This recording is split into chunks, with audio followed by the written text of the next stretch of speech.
माननीय स्वाति मालीवाल जी, 3 minutes. Thank you chairman sir. Sir, आज हमारे लिए सबसे बड़ी चिंता का विषय है कि दिल्ली देश की राजधानी दुनिया की सबसे पोल्यूटेड कैपिटल बन गई है। सर, यहाँ सांस लेना, बस सांस लेना, मानो 50 सिगरेट्स दिन के स्मोक करने के बराबर है। आज हेल्थ एक्सपर्ट्स खुल के कह रहे हैं, leave Delhi if you can. Sir, 15% of all deaths in Delhi in 2023 were directly linked to air pollution. 22 lakh बच्चों के लंग्स दिल्ली में परमानेंटली, इरिवर्सिबली डैमेज हो चुके हैं। सर, ये सिर्फ नंबर्स नहीं है, हर एक नंबर के पीछे एक माँ है जो वक्त से पहले चली गई, एक बच्चा है जो खास खास के खेलने पे मजबूर है।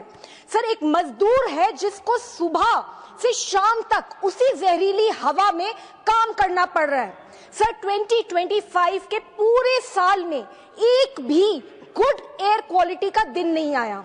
सर, ये सिर्फ पब्लिक हेल्थ इमरजेंसी नहीं है, ये एक ऑनगोइंग क्राइम है दिल्ली वासियों के खिलाफ।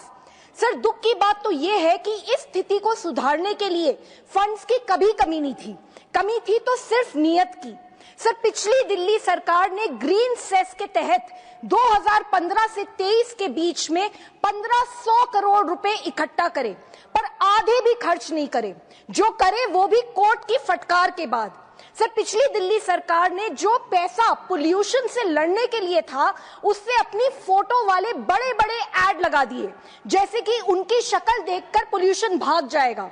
सर, पोल्यूशन एड से थोड़ी ना कम होगा, इसको कम करने के लिए होलिस्टिक लॉन्ग टर्म प्लानिंग करनी होगी। सर, पहला, वेहिकुलर पोल्यूशन कम करने के लिए पब्लिक ट्रांसपोर्ट को मजबूत करना होगा। आज मेट्रो और बसेस में हद से ज्यादा ओवरक्राउडिंग है। सुप्रीम कोर्ट ने 1998 में आदेश दिए थे कि दिल्ली को 10,000 बसेस चाहिए। आज 2025 में दिल्ली में सिर्फ 5,000 बसेस हैं, और ये तब है जब वेहिकुलर एमिशंस दिल्ली के पोल्यूशन का 2/3 हिस्सा है।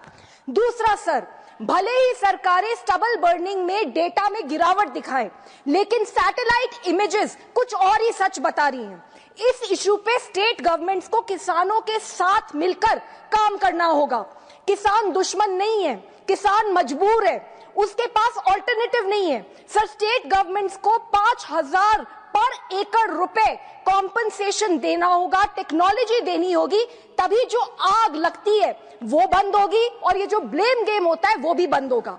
सर, तीसरा, दिल्ली के 300 किलोमीटर के रेडियस में आज भी 35 थर्मल प्लांट्स हैं, और इनमें से सिर्फ 13 के पास एमिशन कंट्रोल सिस्टम्स हैं।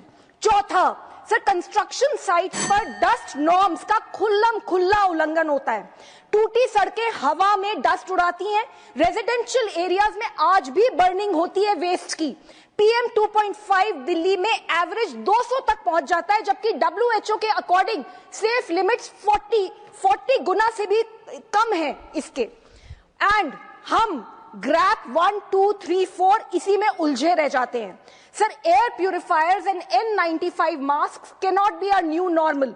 चाहे आप नेता हो या जनता, चाहे आप अमीर हो या गरीब, सबको इसी हवा में सांस लेनी है। इस इरिवर्सिबल हेल्थ डैमेज से कोई नहीं बच पाएगा। आगे आपकी बात। सर, इसीलिए मैं मांग करती हूं कि CAQM को ऑटोनोमस बनाया जाए। सर, उसे ब्यूरोक्रेटिक क्लचेस से मुक्त किया जाए, एक्सपर्ट्स उसे लीड करें, उसको संसाधन दिए जाए और उसे स्पेशल बजट दिया जाए 10,000 करोड़ का। उसका सिर्फ एक ही टारगेट होना चाहिए सर, कि दिल्ली NCR में पोल्यूशन पूरी तरीके से खत्म करें। सर, हम सबको, सभी सरकारों को, पार्लियामेंट को और पूरे समाज को मिलकर एयर पोल्यूशन पे वॉर फुटिंग से काम करना होगा। और सर, जब तक हम पोल्यूशन पे विजय नहीं पाते, तब तक कम से कम सरकार को एयर प्यूरिफायर्स और वाटर प्यूरिफायर्स से GST पूरी तरीके से हटा देना चाहिए, और ऑर्डर्स होने चाहिए कि स्कूल्स में, ओल्ड एज होम्स में, वर्क प्लेसेस में एयर प्यूरिफायर्स अनिवार्य हो। सर, ये लड़ाई हमें हर हाल में जीतनी होगी, क्योंकि ये हमारी सांसों की लड़ाई है, हमारे बच्चों की लड़ाई है, हमारे भविष्य की लड़ाई है और हमारे अस्तित्व की लड़ाई है। जय हिंद।